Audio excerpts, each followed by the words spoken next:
Bremod Hair Straightening, yan nga po pala yung ginamit ko. Last time na nireban ko ang aking hipag. Dalawang sets nga po pala yan, set A and set B. Yung set A po ang nagpapa-straight ng buhok at yung set B ay ang kanyang neutralizer. Ang una pong ina-apply dyan ay ang set A.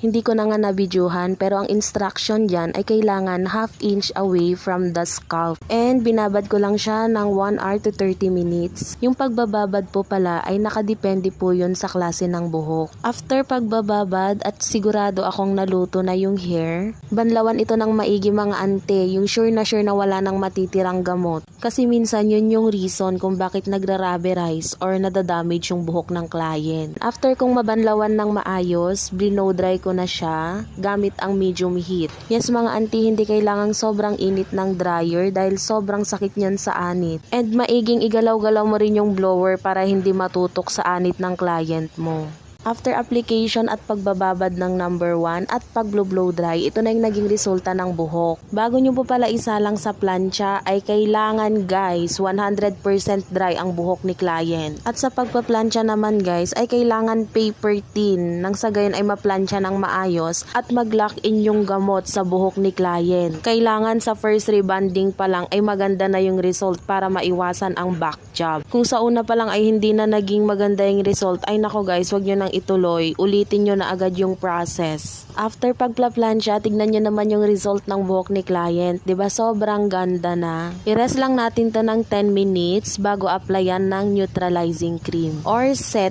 B. After kong ma-rest ng 10 minutes, naglagay na nga po pala ako ng neutralizing cream.